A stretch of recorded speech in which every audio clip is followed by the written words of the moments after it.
Hey, everybody. As you know, I'm going to give us a nice wide berth after the channeling has finished so that we can ascend nice and slowly. And with love and blessings, I will see you shortly on the other side.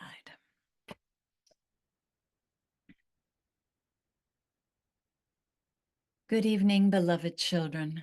This is your group soul, Zarina, and we are so grateful for the resonances of your soul being, your soul quality.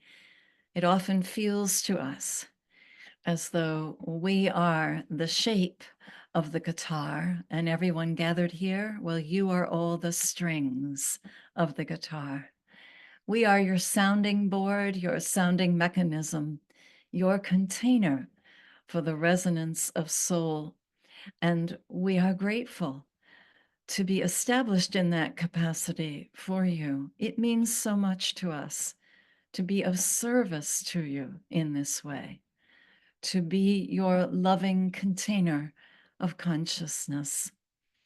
Container of consciousness, or the containment of consciousness, is one of the topics that we have been guided as your group soul to bring forward for you on this evening, this beautiful evening of a brand new becoming, a brand new year, a brand new day, this evening in which we are all given that opportunity to set our sights forward and to dream magnificent dreams about what can be in this beautiful, beautiful world that we live in.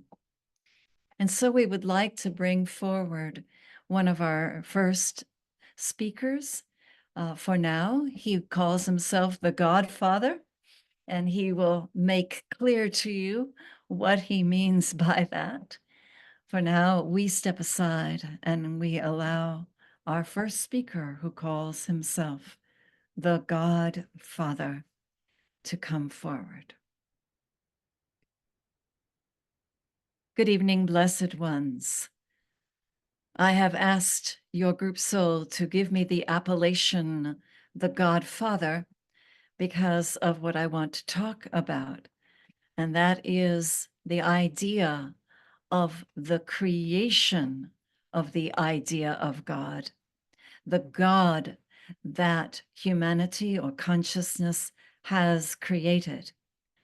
I am a member of a collective that has been part of this fluid creation of what you call God. And we are changing all the time. We are evolving.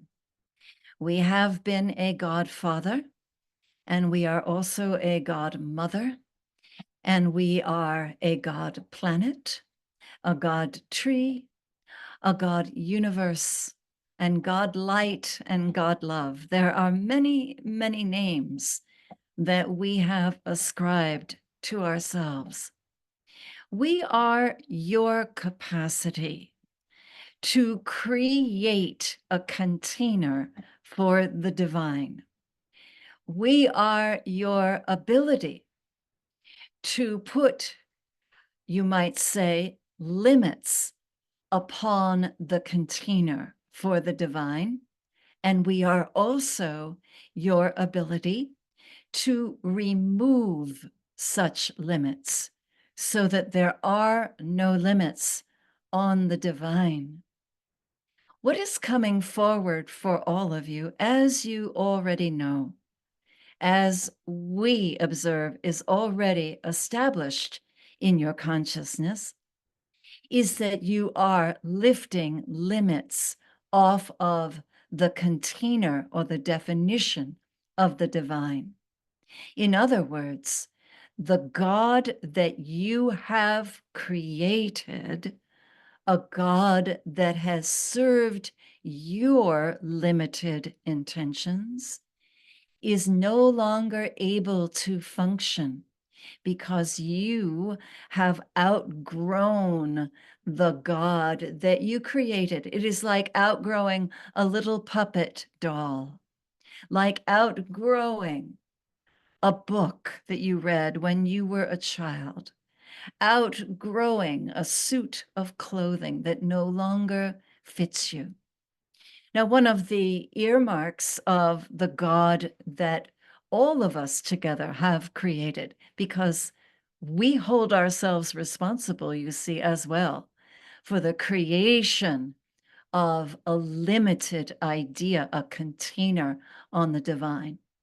But one of the ideas for the container of God that has been created and is now being let go of is the idea of God as a bully, God as a God of retribution, God as a God of jealousy, God as a God that demands material sacrifice or sacrifice of any kind, God as a God that breeds hatred and division, the bully God, which you can see written about in some of your older scriptures and texts, the God of retribution, the God that exacts justice and punishes those that this God deems unworthy. That God, the authoritarian dictator God, that God is dying. That God of humanity's creation can no longer serve because humanity is growing up. Humanity needed a bully God for so long. Humanity was afraid of living in a vast universe with no protection. And so humanity created this false God that would rush in and save humanity from the slings and arrows of outrageous fortune, from the cold, from hunger, from brutal attack, from death and disease. This God was created to create a sense of separation from a universe that appeared oh so very frightening. That was in humanity's youth when the bully God was needed. The bully God is no longer needed. What is needed now is the rapt attention and focus on what you call the God of love, the God of compassion, the God of mercy, empathy, forgiveness.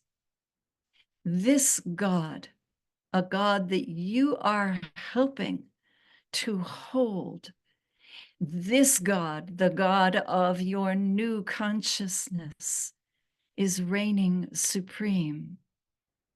Now, lest you think that that be the end of it, well, good. We're letting go of the bully God and we are putting in its stead a God of love. That is not the end. For above and beyond any idea of God that humanity can bring in, above and beyond any idea that we may have, that I may have as a Godfather, as someone who has worked hard in so many lifetimes to create the idea of God the Father. So there is so much more than is beyond our limited comprehension.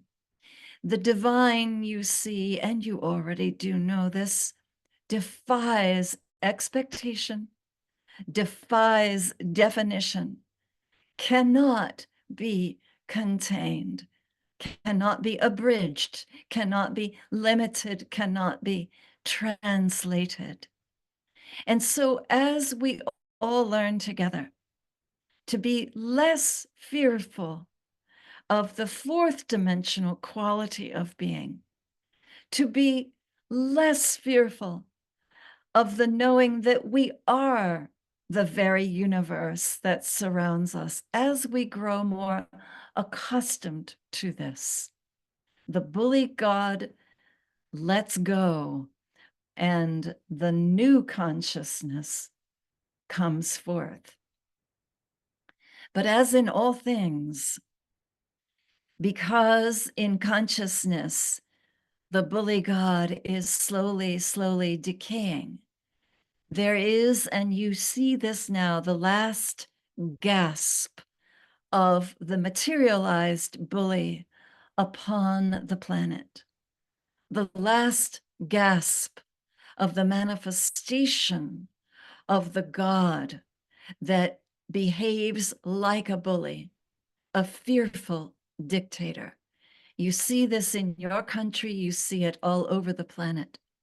But these dictators, each and every one of them, are soon coming to a place in which they themselves will find that they are desperately lonely, and that the God that they seek is not the bully God that they have partaken of and fed and stood behind and helped to create. That in fact, what they are starving for is the God of love. And here is where you come in. Here is where all light workers come forward. Soon and very soon, there will come a shift in vibration upon your planet. The time of the dictator dissolves. You will stand on the new earth and partake of the vibration of the new Jerusalem, where there will be no hierarchy, where there will be no sense of a caste system or of someone being on the left versus someone being on the right.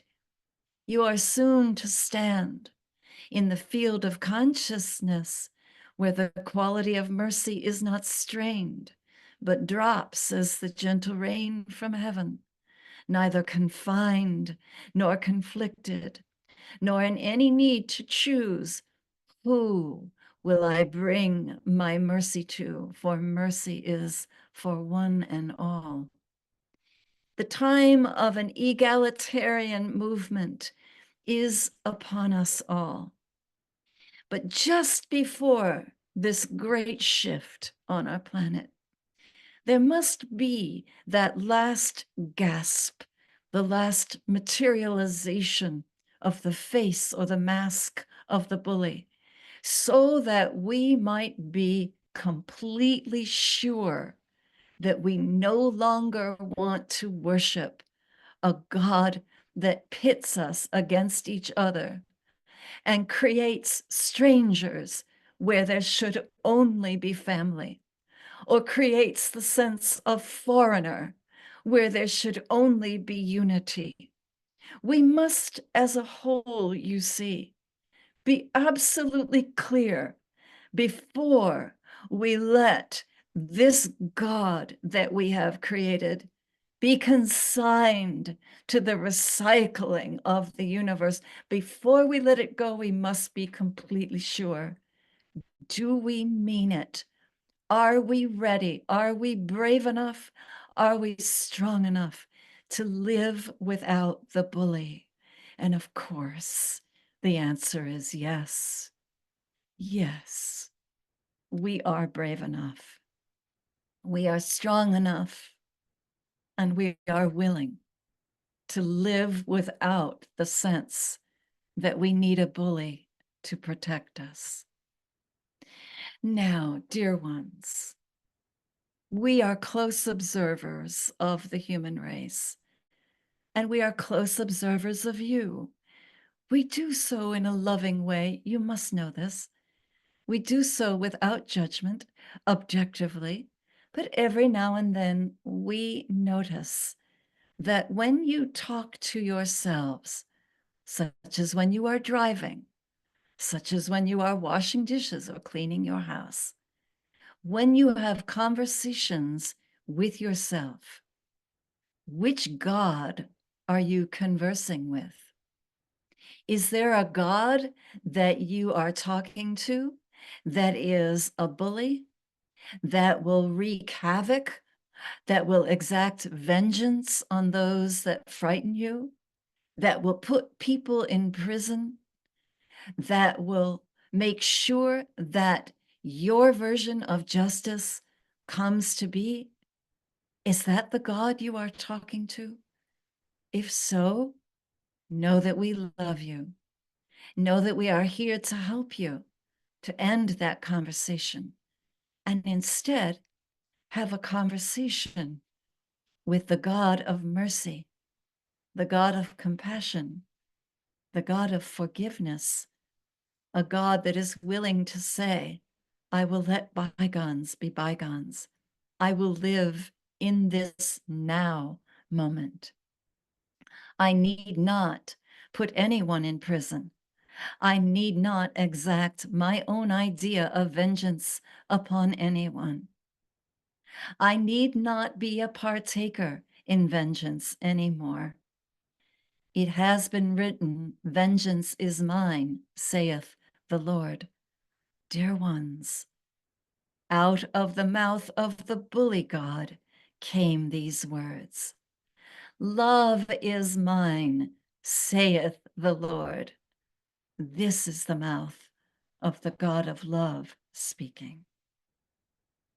We know that you know these things, but we believe that it is important to hear them again, to feel the echo of what is happening in your consciousness so that you can feel included and stable and welcome in this new world that you are creating, that you are becoming, that you are enshrining by letting go of the old God that you have created and moving into fellowship with a new divinity, a divinity that you will never completely understand or comprehend, a divinity that is beyond human capacity, an unlimited love. This is your new terra firma. This is the new ground of your being. This is your burning bush, and it is here, and it lights you up from within. Each and every one of you are having experiences with your nervous systems. This is delightful. This is part of this new becoming. And we are grateful to be here and to be a part of the letting go of the old God of vengeance and the greeting of the new God of unlimited love. And we bless you and we thank you. Amen. And this is your group Souls Arena. And we want to thank the entity who called himself the Godfather, the collective that is a part of your consciousness that creates and recreates over and over again the Father, the Mother, the Creator, the Abun, and finally, unlimited love, which of course we all are. And now we are shifting our consciousness and we are leaning back a little bit in the saddle as we allow for our next guest who comes forward. And this is one of our beloveds, whom you know well. His name is Benjamin Franklin. We step aside and allow our honorable Benjamin Franklin to come forward. Honorable. Well, I don't know about that. I don't think I was actually very honorable in my lifetime. But I am here tonight for honorable reasons. I am here because I was drawn in by this notion of the letting go of a deity that would be cast as a bully or a dictator. For a dictatorship is something that indeed is fading in glory. Although it may seem to you, my fellow Americans, that there is a threat of dictatorship, I promise you, that cannot happen. That cannot happen because that is what is ending. It may have taken us a very long time to have established an indwelling and out-picturing democracy, but this indeed is happening now. That does not mean that you will not see the effects or the materialization of dictatorship. But what it does mean is that the energy of dictatorship has come to an end. It has come to an end in the universe itself. It is something that simply cannot exist anymore because it does not have life. It has no life force, you see, no divine life. It cannot regenerate because it does not have life. So do not be afraid. It does not matter really who wins this election. All that matters is the knowing that love is winning all the time, and to hold fast to that truth. At the same time, of course, vote. Use your heart to move you forward. I want you to know that I have faith in the establishment of consciousness, that I have faith in the knowing that the dictator is moving into rigor mortis, and that there is a new living, breathing system of government, well, it's called democracy, that is taking hold all over this planet. Our role, as I see it, dear ones, is to continue to reinvent ourselves and to remember that we are never bound by the limits of our imagination, that our imagination can only take us so far, our intellect can only take us so far, that we are indeed not bound by our imaginative capacity to see to a horizon. This does not bind us. There is only one energy that is binding, and that is the energy of love, dear ones, and you know this, of course. But the energy of love is binding. That is the binding force. No other idea has the power to move you forward with integrity. No other idea other than the idea of love. You are talking about many times, I hear on the earth plane, the cycles of war, the cycles of poverty, the cycles of injustice. And yes, all of this is true.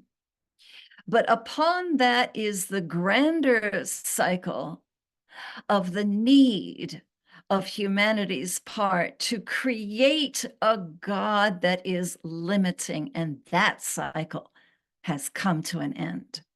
You know, my dears, it may be helpful for you to think of it the way you talk of when a virus has run its course. You know that? Oh, the virus has come and gone, but the casement of the virus is still there, the casing of the virus. And so it is the casement of the bully energy that is still in place. The virus, the sickness of the addiction to the bully god has run its course. Believe me when I say this, you are at the effect of the casement of the virus, not the virus, not the sickness itself. You are in far better health than you give yourself credit for. I want you to know this. There will come many changes. I am here to also tell you this. Many changes in the next coming months. There will come upheaval. There will come systems that collapse. Do not be afraid ever. Do not be afraid. Because the minute we are afraid, dear ones, so often, what do? We reach for that false idol, the bully god that will step in and save us and protect us. Trust me when I say you live in a universe that you do not need to be protected from. You live in a universe that asks you only to acknowledge your pristine oneness with the allness of it. You have not to be protected from anything. You have only to open and soften your heart and allow the universe to sing right through you. You've been so patient with me. I can be a long-winded old fool, and you've allowed me to go on here. I truly appreciate it. And I truly appreciate the fact that each and every one of you is a window for democracy, a beautiful vantage point. And I see the sun rising through your windows. I want you to know I believe in you. I believe in what you're creating. And I believe that the day of the bully is long behind us. Dance with that, why don't you? My blessings to you. And this is your soul group, Zarina, and we are so delighted that Benjamin Franklin has visited us. And we thank him for doing so. We do have another visitor who has come in. He does have on a surprise, or a cloak, we should say, a disguise, and he is coming forward, and he would like to speak. And we will step aside so that he can do the introduction. Good evening, ladies. What's my name? My name is Santa Claus. You know me. You created me. I'm that jolly old elf. I'm that figure of merriment and generosity. I am that little fellow with the white beard and the beautiful puffy cheeks and the beautiful, beautiful red and white costume. I am that fellow in the sleigh with Rudolph and all those reindeer. I'm that person that you have created to make your lives magical and to bring in a beautiful pagan memory of the ancient story of Christmas, which is in the darkest time, there is the brightest light of generosity. For so many years, the creation of Santa Claus, a fantasy, an aspect of your imagination, danced in your heads like sugar plums, did it not? And for some of you, the idea of Santa Claus merged somewhat with the idea of the divine. Oh, God is like Santa Claus. God just brings gifts. God comes sailing over the sky in this magical sleigh. God sees what I've been doing. He knows when I've been sleeping. He knows if I've been bad or good, so I better be good for goodness sakes. Many of you have adopted that Santa Claus version of God. It's all right. It's all right. You're human. That's what human beings do. But what I'm here to say is that there is no Santa Claus. We're sorry, Virginia. Santa Claus does not exist. You made him up. But what does exist is a divine idea of generosity. And this divine idea of generosity does not care if you've been bad or good in quotations. This divine idea of generosity lives in you and moves in you and takes up space in your being and moves you all across the globe and makes of you fantastically generous. This pillar of generosity, which you are. This pillar of generosity actually destroys the myth of Santa Claus as belonging to a personage outside of your being. There is no Santa Claus, Virginia. There is a pillar of generosity. There is this aspect of unfolding divinity, which you all are. It may be sad to let go of the idea of Santa Claus, but what comes in its stead is brilliant and beautiful, where we no longer rely on an aspect of good behavior to make us worthy of deserving of the best of gifts. We remember when Santa Claus is gone that there is no such thing as deserving. There is only being. There is only being. There is no good behavior. There is no bad behavior. There is only being behavior. And as such, the spirit of generosity, the pillar of generosity, reigns supreme. And isn't this a beautiful thing? Thank you for allowing me to come. I bless you. Ho, ho, ho. And this is your group Soul's Arena, and we are delighted that the collective of Santa Claus has come. We have another beautiful being that would like to speak to us tonight about what it means to kill the Buddha.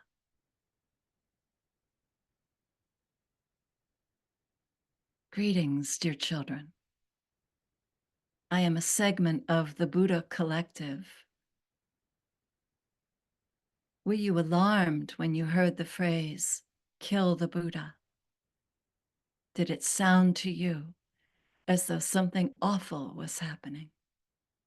And yet you know that this is one of the deepest teachings of Buddhism, of how important it is to let go of any idol or any limited idea of what the divine might be. And if necessary, to do what is called killing the Buddha, letting go of the need to enshrine a deity, letting go of that dying within the self to the need to worship an enshrined energy. This is what it means to kill the Buddha. It sounds so violent, does it? A master teacher once said, if your right hand offends you, cut it off. That sounds pretty violent too. Here it is helpful if you think of the activity of discernment. Divine discernment is what enables you to very beautifully pull through the fabric of illusion, letting go of the need to encapsulate or strangle or contain God or the divine in any way, and die to that need. So really the expression to kill the Buddha is to die to the need inside you to hold anyone or anything as enshrined. to practice the false art of deification, and instead to release, to let go, to surrender to the entirety of the fabric of love, which cannot be contained or qualified or judged or seen or described. All of this takes a great deal of humility, doesn't it?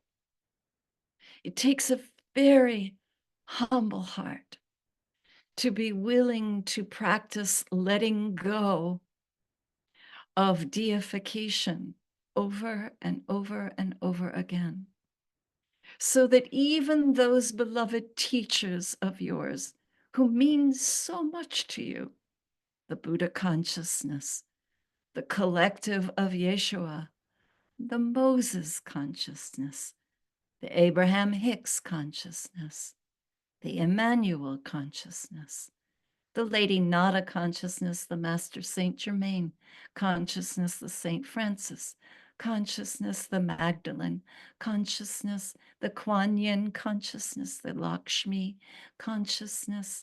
It is so important for you to remember that these are all containers, and they are beautiful containers. But what is everlasting is beyond the container. What is everlasting are the divine pillars of the universe, the very principles of the divine, the principles that you yourself are. We hope that you feel inspired to look beyond the image of the Buddha, to look beyond the image of the man who talks to the woman at the well, to look beyond the image of the healer that comes forward, to look beyond these images and see instead the incredible pulchritude, the everlasting beauty of the idea itself, the pulsating, raw, loving truth of your being, which is everlasting, always unfolding, and impossible to contain. We thank you for listening to us, and we hand you back over unto your group souls arena. Well, hello, beloveds. We started off this evening talking about what a privilege it is to be your container, and we mean that. But it is also our privilege to remind you that we are simply that, a container, and that what is beyond and within and through the container of consciousness that we call Zarina, your group consciousness, is far greater than anything you have yet to imagine. And so we see you as beautiful flowers, each and every one of you, growing tall, growing free, growing in a place of great freedom, growing where the spirit of the bully cannot grow anymore. You are now free to be your absolute, truest, best, untamed selves. You are free to grow wild in the garden of divinity.